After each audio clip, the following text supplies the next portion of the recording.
Subscribe करें खबर plus 18 को और प्रेस करें इस बेल को कि खबरों के लिए बने रहें। इतिहास गवाह है इस देश की प्रधानमंत्री जिन्होंने अपने पेट में 32 गोलियां खाई, एक वर्तमान सिटिंग प्राइम मिनिस्टर को शहीद किया गया, उस ऐसी महान नेता के बारे में। और ये परंपरा होती है, जो व्यक्ति सदन का सदस्य नहीं है, व्यक्ति दुनिया में नहीं है, और वो महान महिला जो देश की प्रधानमंत्री रही हो, उसके खिलाफ इस प्रकार की बात बोलना प्रश्नकाल में, जहां उनका कोई संदर्भ नहीं था, उनकी धारणा कहीं ना कहीं जानबूझ के उनको अपमानित करने की थी, इसलिए जानबूझ के उस बात को रखा गया ताकि सदन और देश में तेज ना फैले। और हमारा अधिकार है, अगर हमारे नेता की अवमानना करता है तो जूली जी ने, डोटासरा जी ने उसको उठाया, और मैं तो कहता हूँ बहुत अच्छा काम किया कि मजबूती से उस बात को उठाया कि इसको एक्सपंज किया जाए। जो गतिरोध पैदा हुआ, सारे विधायकों ने धरना दिया, और हमारी मांग कितनी थी? मांग इतनी थी कि जिस मंत्री ने जानबूझकर इंदिरा जी का अपमान किया, और ये भाजपा की समानता देखिए आप, भारत सरकार पार्लियामेंट के अंदर अंबेडकर जी को अपमानित करती है, और राजस्थान सरकार जयपुर के अंदर इंदिरा जी को अपमानित करती है। ये चाहते हैं कि कंट्रोवर्सी पैदा करो, नेताओं को भला बुरा कहो, ताकि संवाद ना हो, सवाल ना पूछे जाए, जवाब देना। जब इस बात पर सहमति बनी कि दोनों पक्ष अपनी बात रखेंगे, और हमेशा होता है हर गतिरोध का समाधान चर्चा के बाद होता है, जब समाधान की ओर हम बढ़ रहे हैं, और पारिक साहब, जूली जी, डोटासरा जी, तीन लोगों ने पूरे प्रकरण पर अपना खेत पकड़ कर दिया सदन के पटन पर। उसके बावजूद भी सरकार के उस मंत्री ने ये ठीक नहीं समझा, सरकार के मुख्यमंत्री ने ठीक नहीं समझा कि अपना खेत प्रकट करें, उस मामले को एक्सपंज कराएं। इंदिरा जी के बारे में बुरा बोलना, और हम सब विधायक, आपने 6 लोगों को सस्पेंड किया, बिना वार्निंग के सस्पेंड किया। आपको लगता है कि आप 6 को सस्पेंड कर दोगे, 60 को सस्पेंड कर दोगे तो लोग आपको बहुत बहादुर समझेंगे। ये सदन इस प्रदेश की जनता की अमानत है, ये संपत्ति सत्ता की नहीं है। सत्ता विपक्ष दोनों गाड़ी के 2 पहिए हैं, और एक भूमिका हम लोगों की भी है। लेकिन आप नेताओं को अपमानित करो, हमको निलंबित करो, हमारी बात को सुनो ना, हमारे तो आप अपना खेत पकड़ करवा लो, और अपनी बारी आए तो आप पीछे हट जाओ।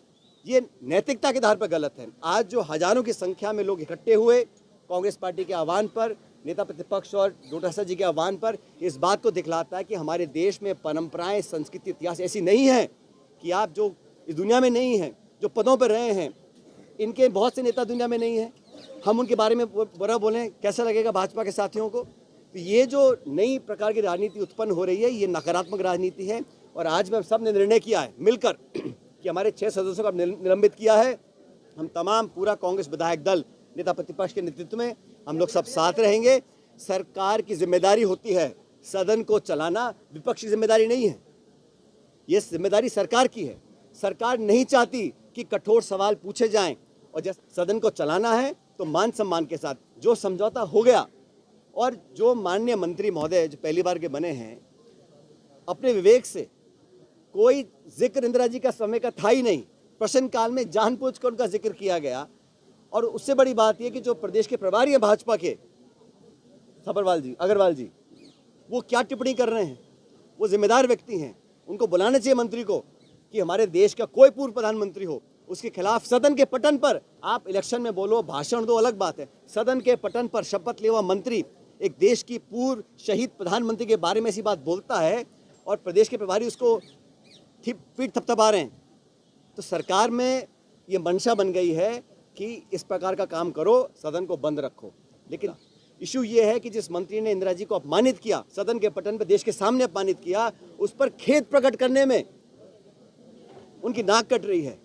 और ये जिम्मेदारी एक मंत्री की नहीं मानता हूं मैं, ये पूरी सरकार की जिम्मेदारी है, मंत्री अकेला नहीं है। और जो झगड़े चल रहे हैं, अब डॉक्टर किरोड़ी मीणा जी कह के थक गए कि मेरा फ़ोन टेप हो रहा है, मेरा फ़ोन टेप हो रहा है, ना तो उनको निकालते हैं ना उनको काम देते हैं। तो आपस में गतिरोध, मल्टीपल पावर सेंटर, ब्यूरोक्रेसी, सरकार में खिंचाव, और दिल्ली जयपुर में जो तनाव है, उसका कारण है कि सदन को चलाना नहीं चाहते, दुर्भावना नहीं है। इतना मात्र हम लोग डिमांड कर रहे हैं। अगर वो भी नहीं करना चाहते हैं तो फिर हम लोग भी यहाँ बैठे हैं, सरकार भी यहाँ बैठी है। हम लोग डट के मुकाबला करेंगे, पूरे प्रदेश देश में करेंगे। और हमारे 6 साथियों को निलंबित किया है, लेकिन हम 66 लोग हैं, हम एकजुटता के साथ रहेंगे। और सदन को अगर सरकार को चलाना है तो उनसे माफ़ी मंगवा लें, हम सदन को चलाने के लिए तैयार हैं। सदन को चलने तो दे सरकार, लेकिन ऐसा नहीं है कि सदन अकेलौता प्लेटफॉर्म है। भर्ती की बात हो, आरपीएससी की बात हो, लॉ एंड ऑर्डर की बात हो, जो ब्लैकमेल हो रहा है महिला को शोषण होकर, उसको पूरे प्रदेश में हम लोग उठा रहे हैं। लेकिन सरकार की जिद आप देखिए, और जनता मैं चाहता हूं कि एक्सपोज सरकार हो। Please subscribe Khabar Plus 18 for latest news and updates.